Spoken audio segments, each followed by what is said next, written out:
Cordial saludo, mi nombre es Alejandra Ruiz y esta presentación corresponde al portafolio 3, Interculturalidad y Educación, de la asignatura Interculturalidad del programa Antropología 1 a cargo de la profesora Natalie Arango. Partiremos entonces desde el tema Colombia desde multiculturalidad, interculturalidad y políticas culturales. Quiero partir entonces desde la introducción que hace nuestra política de diversidad cultural. La diversidad cultural es una característica esencial de la humanidad y un factor clave en su desarrollo. Colombia es un país reconocido por su compleja y rica diversidad cultural que se expresa en una gran pluralidad de identidades y de expresiones culturales de los pueblos y comunidades que forman la nación. Si bien así inicia la introducción a nuestra política de diversidad cultural, es la misma que admite que a pesar de que en la Constitución del 91 o en la reforma del 91, la diversidad étnica y cultural fue reconocida, lo que ha derivado en leyes, políticas y acciones, pero esto no ha sido suficiente. A esto tenemos que sumar que, aunque contamos con la política, tenemos debilidades en términos de gestión, participación de la comunidad, sostenibilidad e investigación para que se articule con otras leyes. Evidencia de esta ausencia es que diariamente nos encontramos con casos de discriminación, exclusión, desplazamiento y violencia. Lamentablemente esta es una dinámica común en las sociedades y desde mi punto de vista el detonante también común es la intolerancia porque por desinterés no reconocemos al otro, a pesar de pregonar el concepto de diversidad cultural en el país. Para contextualizar nuestra política de diversidad cultural, quiero traer dos conceptos o dos interpretaciones de dos autoras. El primero es de la socióloga Silvia Exmelkes, quien nos da a entender que la cultura es algo vivo, dinámico, adaptable y promotor del cambio, sobre todo si se da desde el contacto con otras culturas, más aún si ese contacto se da desde la base del respeto. Y a partir de ese mismo dinamismo, Verónica Hidalgo nos dice en su artículo Multiculturalidad, Interculturalidad y Transculturalidad, evolución de un término, que la cultura delimitará el qué cosa hacer, cómo hacerla y por qué se hace. Por lo que todas estas acciones entonces estarán condicionadas consciente o inconscientemente por las normas culturales, lo que definitivamente constituirá el proceso de aprendizaje. Y ese proceso va a tener como eje o como centro la familia, seguido de la escuela, del grupo de pares, de las instituciones a las que el sujeto pertenece y también al grupo social de referencia.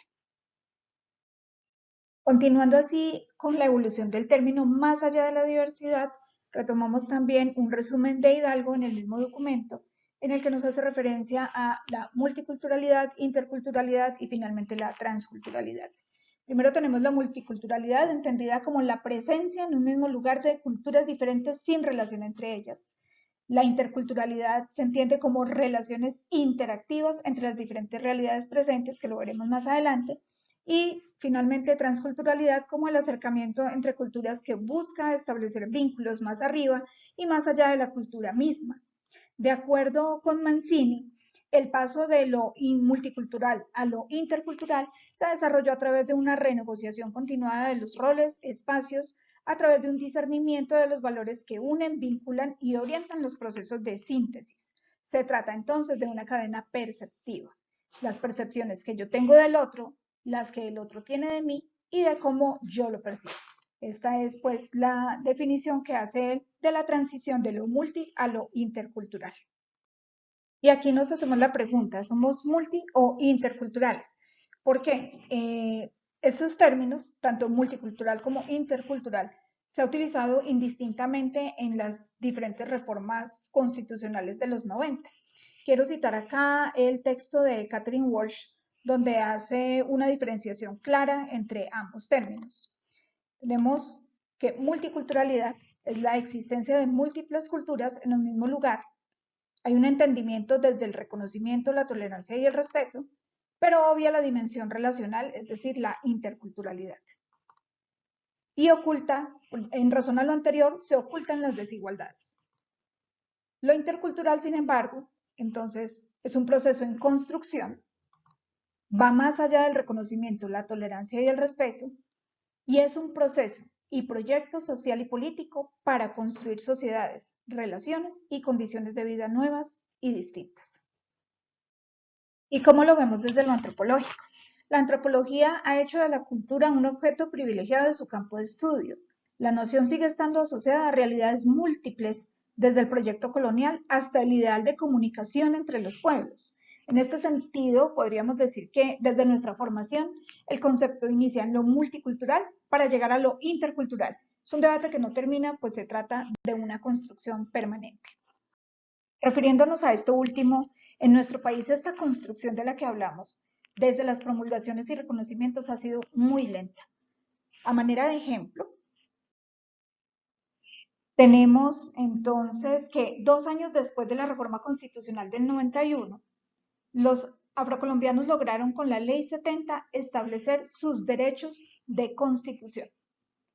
Y mediante los decretos 4181-2007 y 4401-2008, el gobierno nacional creó la Comisión Intersectorial para el Avance de la Población Afrocolombiana Palenquera y Raizal, con el propósito de evaluar sus condiciones de vida para posteriormente plantear unas recomendaciones en pro de su avance económico y social, así como la protección de sus derechos.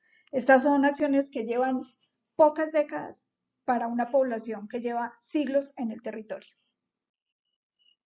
A raíz de estas promulgaciones, por supuesto, se han puesto en marcha muchas iniciativas que lamentablemente por falta de apoyo del Estado no han prosperado, a pesar de ser experiencias interculturales invaluables para el mejoramiento de vida en las poblaciones. Traigo como ejemplo una experiencia que nos comparte el antropólogo Roberto Restrepo con un trabajo que en su momento se denominó Plan de Etnoeducación en Salud para los Pueblos Indígenas del Baupés y que fue piloto en el país. De esta experiencia, el antropólogo nos deja la siguiente reflexión.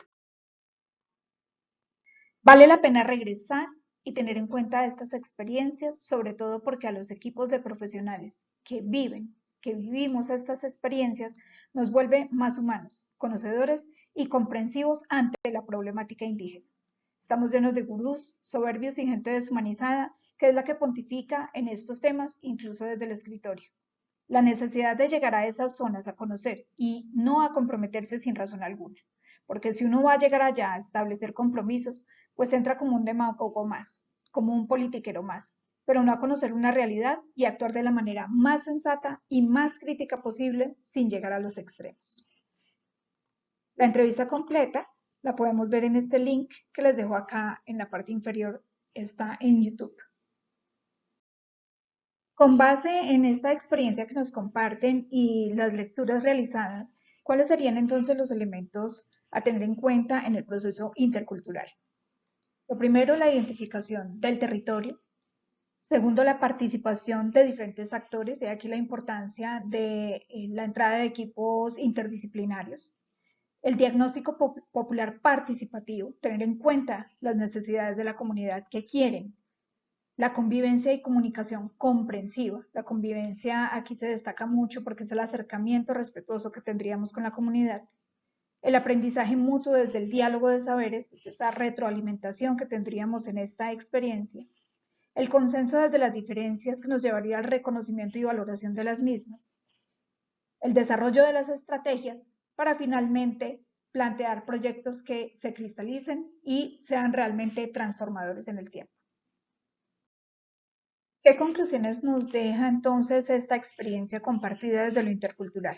Lo primero es que la aproximación con la comunidad debe darse de manera natural y respetuosa, de manera que se tenga una visión más clara y cercana de la realidad, sin violentar en ningún momento sus formas y manifestaciones de vida.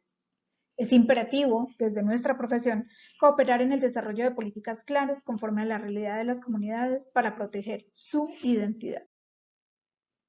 La ausencia del Estado es la raíz de muchos de los problemas que enfrentan las comunidades y ha agudizado el conflicto, pues otros actores aprovechan estos vacíos para intervenir y violentar a la comunidad. Sobre esto lo hemos tratado en diferentes escenarios y es que estamos llamados a intervenir, estamos llamados a actuar de manera responsable, ya que si nosotros no lo hacemos, otro va a llegar y no lo va a hacer de manera responsable.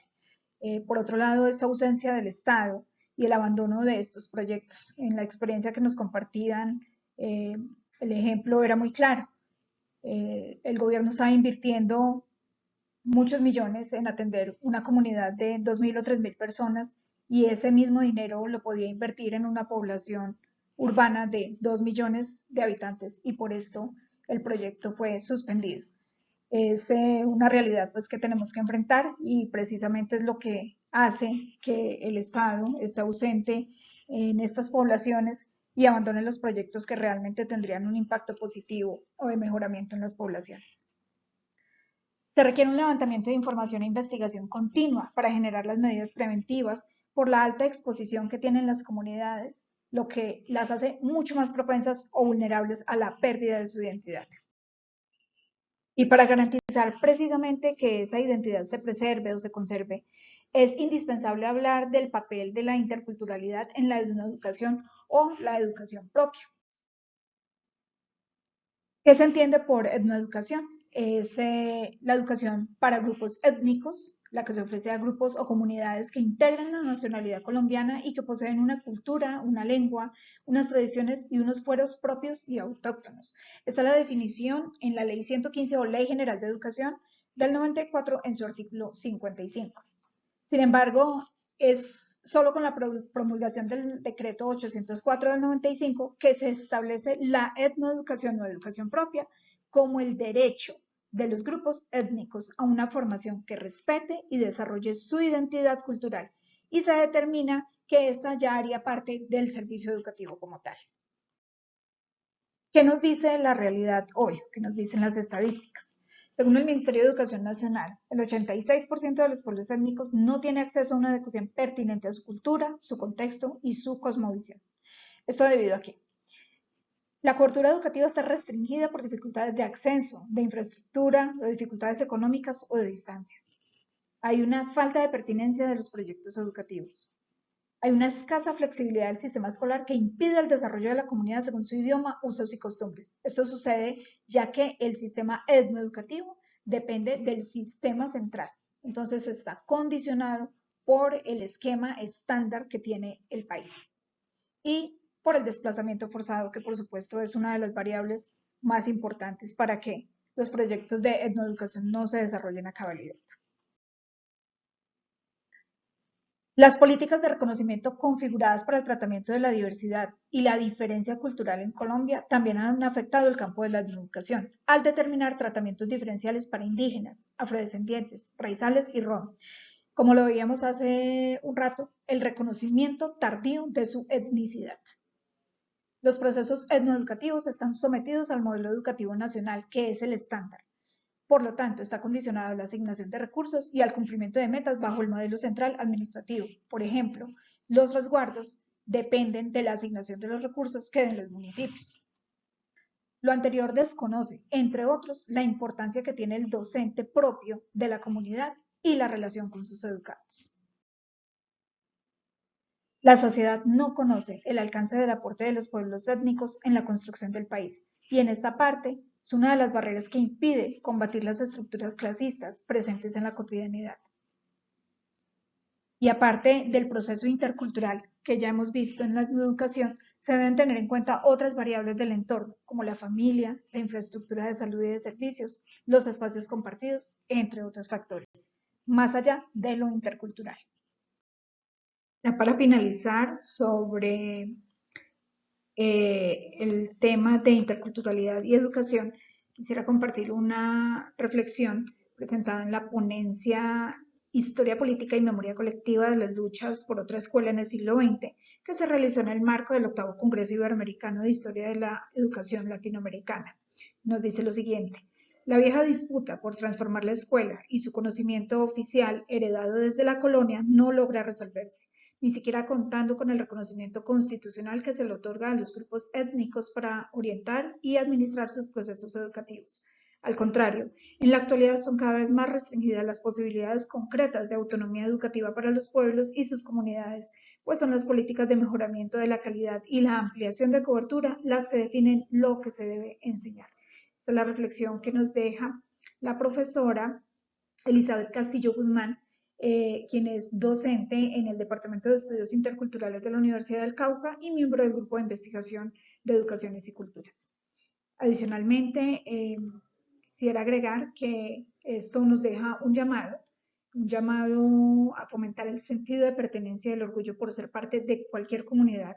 Este debe ser uno de los pilares fundamentales en cualquier proyecto a emprender, ya que si no tenemos el sentido de pertenencia, no hay garantía de conservación y protección de la riqueza cultural en cualquier comunidad, y mucho menos podríamos fomentar o ayudar en la preservación de la identidad de estas comunidades. Muchísimas gracias.